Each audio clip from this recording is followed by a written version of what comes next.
महाराष्ट्र की सियासत में एक बार फिर से सियासी भूचाल आ चुका है।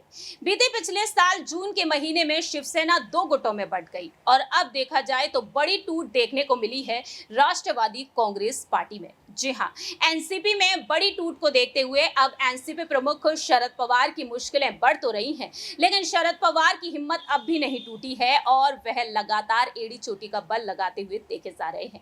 बड़ी वजह रहे यहाँ पर वरिष्ठ नेता अजीत पवार, जिन्होंने बगावत कर दी और अब देखा जाए तो अजीत पवार शिंदे सरकार में हैं, एनडीए का हिस्सा हैं और वह डंके की चोट पर अपनी बात रख रहे हैं, चुनौती दे रहे हैं। नौबत तो ये तक आ गई है कि जो नजारा देखने को मिला था शिवसेना पार्टी का, अब वही नजारा एनसीपी का देखने को मिल सकता है। दरअसल आपको बता दें कि अब अजीत पवार पार्टी सिंबल को लेकर यहां पर एक बेहद बड़ी चुनौती दे सकते हैं शरद पवार को। नमस्कार, मैं प्रांशी राठौर और आप देख रहे हैं नेक्स्ट 9 न्यूज। दरअसल आपको बता दें कि अजीत पवार 2 जुलाई के दिन एनडीए में शामिल हुए। उप मुख्यमंत्री के तौर पर उन्होंने शपथ ग्रहण की, वहीं उनके 8 विधायकों ने मंत्री पद की शपथ ली। ऐसे में देखा गया कि अजीत पवार ने दावा किया कि एनसीपी के तमाम दिग्गज नेताओं की लिस्ट तैयार की जा चुकी है और उनका दावा तो ये रहा कि एनसीपी उनकी है, लेकिन शरद पवार का कहना रहा कि ये तो जनता ही बताएगी कि आखिरकार एनसीपी किसकी है। ऐसे में देखा जाए तो शरद पवार ने आज यानी कि 5 जुलाई तक का अल्टीमेटम दिया है बागी विधायकों को कि वह शरद पवार के खेमे में वापस लौट आए। ऐसे में देखा जाए तो जहां एक तरफ अजीत पवार की बैठक की शुरुआत हो चुकी है आज उनके आवास पर, वहीं शरद पवार के बैठक भी जल्द ही होने जा रही है। ऐसे में देखा जाए तो यहाँ पर शरद पवार के घर के बाहर बैनर्स पोस्टर्स लगाए जा चुके हैं और एनसीपी ने उम्र कार्ड खेल दिया है, क्योंकि यहाँ पर उनका कहना है कि 83 वर्षीय योद्धा लड़ाई लड़ रहे हैं। यानी कि देखा जाए तो शरद पवार जो महाराष्ट्र की सियासत में चाणक्य कहे जाते हैं और आज वह यहाँ पर तमाम दिक्कतों का सामना कर रहे हैं, क्योंकि उनके जो विधायक हैं वो अजीत पवार के साथ जा चुके हैं। तकरीबन 59 में से 40 विधायक उनके साथ हैं, ये दावे किए जा रहे हैं और ऐसे में 8 विधायकों ने मंत्री पद की शपथ ली है। तो शरद पवार ने यहां पर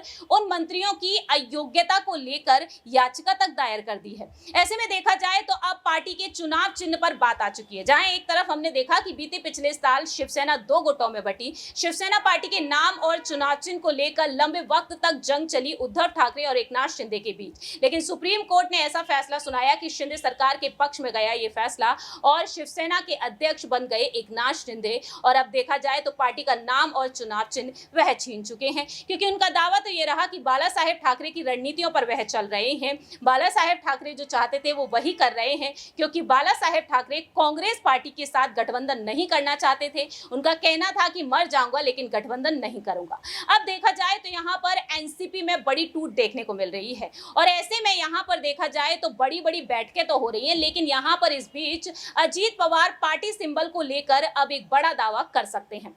दरअसल आपको बता दें कि यह मामला भी सुप्रीम कोर्ट पहुंचता हुआ देखा जा सकता है।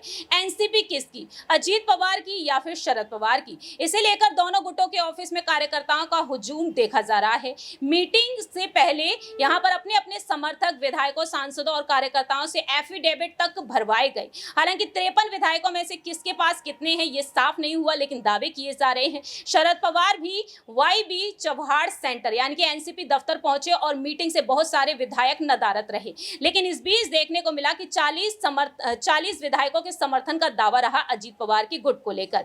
छगन भुजबल ने कहा कि हमारे पास 40 विधायक है, कई विधायक ट्रैफिक में फंसे हैं, कुछ विदेश में हैं, लेकिन उनके एफिडेविट हमारे पास हैं। लोग कह रहे हैं कि दल बदल कानून लागू होगा, कार्रवाई होगी, सब कुछ विचार करने के बाद ही यह फैसला किया जाएगा। इससे पहले पार्टी ऑफिस में कार्यकर्ताओं से एफिडेविट भराया गया और इन्हें किसी तरह से असुविधा ना हो इसके लिए चाय और नाश्ते की व्यवस्था भी की गई। विधानसभा के विधायकों पर रुख किया जाए तो ये नाम कुछ इस तरह से हैं: छगन भुजबल, हसन मुशरीफ, नरहरी झिरवाल, दिलीप मोहिते, अनिल पाटिल, माणिकराव कोकाटे, दिलीप वालसे पाटिल, अदिति तटकरे, राजेश पाटिल, धर्मराव अन्ना बंसोड़ और नीलेश लंके के साथ साथ कई ऐसे विधायक हैं। तो वहीं अजीत पवार तो है ही, वहीं विधान परिषद के विधायक हैं अमोल मिटकरी, राम राजे, अनिकेत तटकरे और विक्रम काले। ऐसे में देखा जाए तो शरद पवार की गुट की तरफ रुख किया जाए तो सिर्फ 7 विधायक ही इनकी बैठक में पहुंचे।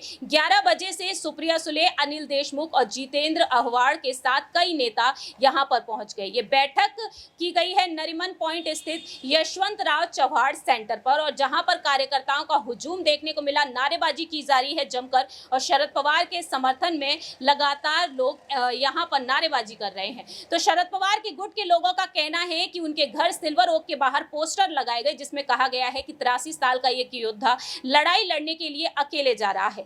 अजीत पवार की गुट की तरफ से एनसीपी नेताओं और समर्थकों का जुटना शुरू हो चुका है और ये समर्थक विधायकों को हलफनामे में हस्ताक्षर भी लिए जा रहे हैं। ऐसे में देखा जाए तो छगन भुजबल का कहना रहा कि फैसले एक दिन में नहीं लिए जाते। हमने पार्टी के लिए जो अच्छा किया वह किया है। हमने एनसीपी को सत्ता में लाकर शरद पवार को गुरु दक्षिणा दी है। उनके भतीजे डिप्टी सीएम बने हैं। हमने ये सब योजना के तहत किया। अगर अजीत 60 सालों से राजनीति में हैं तो हम भी 56 सालों से राजनीति कर रहे हैं। हम इस लड़ाई को चुनाव आयोग में लड़ेंगे। इस तरह से उन्होंने बात रखी है। लेकिन शिंदे गुट के नेता संजय शिरसाट का कहना है कि हमारे कुछ साथी निराश हैं। हम पहले ही एनसीपी के खिलाफ थे, हम उनके पास नहीं गए, वे हमारे पास आए हैं, उन्हें हमारी बात माननी होगी। अब देखा जाए तो ये मामला अब चुनाव आयोग तक पहुंचने वाला है। लेकिन दूसरी ही तरफ देखा जाए तो पूर्व सीएम पृथ्वीराज चव्हाण के मुताबिक सामने आया है कि एनसीपी के 53 में से 37 से ज्यादा विधायक अजीत पवार के साथ जाते हैं तो दल बदल कानून से बच जाएंगे। 36 से कम रहते हैं तो निलंबन तय है। सीएम शिंदे के खिलाफ उद्धव गुट फिर सुप्रीम कोर्ट पहुंचे। मांग है कि शिंदे के विधायकों की लंबित अयोग्यता याचिकाओं पर जल्द फैसला हो। तो दल बदल कानून की 2 शर्तें हैं। जिस दल को नेता छोड़ रहा है उसका दूसरे दल में विलय हो जाए, 2/3 विधायक सहमत हो। दोनों स्थितियां अजीत पवार के पक्ष में है। तो अजीत पवार का दावा है कि उन्हें राज्य विधानसभा में एनसीपी के कुल 53 विधायकों में से 40 का अधिक समर्थन प्राप्त है। तो दल बदल विरोधी कानून के प्रावधानों से बचने के लिए अजीत पवार के पास 36 से अधिक विधायक होने चाहिए। लेकिन वहीं विधानसभा स्पीकर राहुल नार्वेकर का कहना है कि अभी किसी भी पक्ष ने दावा नहीं किया तो पार्टी का विभाजन हुआ है। अजीत पवार और शरद पवार के गुटों के बीच अभी लंबी लड़ाई चलेगी और ऐसे में आगामी मानसून सत्र में इस बारे में स्थिति साफ हो सकेगी कि विधानसभा में पार्टी का मुख्य सचेतक कौन होगा। तो फिलहाल देखा जाए यहाँ पर अब तमाम बड़े बड़े दावे किए जा रहे हैं। अजीत पवार ने नए ऑफिस में शरद पवार की तस्वीर लगाई और एनसीपी चीफ ने यहाँ पर प्रतिक्रिया देते हुए कहा कि जिन लोगों ने मेरी विचारधारा को धोखा दिया उन्हें मेरी तस्वीर का इस्तेमाल करने का अधिकार नहीं है। तो फिलहाल देखा जाए यहाँ पर ये तमाम बातें सामने आ रही हैं। अब यहाँ पर ये देखना होगा कि अजीत पवार क्या वाकई में पार्टी सिंबल को लेकर दावा कर सकते हैं। अगर वह दावा करते हैं तो ये पार्टी आखिरकार किसकी होनी चाहिए, क्योंकि कांग्रेस से अलग होने के बाद शरद पवार ने इस पार्टी का गठन किया और वह इस पार्टी को लगातार मजबूत बनाते हुए देखे गए हैं। लेकिन दूसरी ही तरफ यहाँ पर रार तब बढ़ती हुई नजर आई जब शरद पवार अध्यक्ष पद से इस्तीफा देने जा रहे थे और उस वक्त यहाँ पर सुप्रिया सुले का नाम सामने आया और उस वक्त यहाँ पर दरकिनार किया गया अजीत पवार को। लंबे वक्त से अजीत पवार को लेकर अटकलें तेज थी कि वह बीजेपी में शामिल होंगे और अब देखा जाए तो शिंदे सरकार में वह शामिल हो चुके हैं, एनडीए का हिस्सा बन चुके हैं। अब एनसीपी को अपनी पार्टी बनाने का वह दावा कर रहे हैं। देखते हैं क्या वाकई में पार्टी का नाम और चुनाव चिन्ह अब अजीत पवार एकनाथ शिंदे की तरह छीनते हुए नजर आ पाएंगे। क्या वह सफल हो पाएंगे, क्योंकि महाराष्ट्र में यह बेहद बड़ा फेरबदल देखने को मिल रहा है। इस खास रिपोर्ट में इतना ही, लेकिन आपकी इस पूरे ही राजनीतिक मामले में क्या कुछ राय प्रतिक्रिया है कमेंट सेक्शन में आप बता सकते हैं। तब तक के लिए आप देखते रहिए नेक्स्ट 9 न्यूज।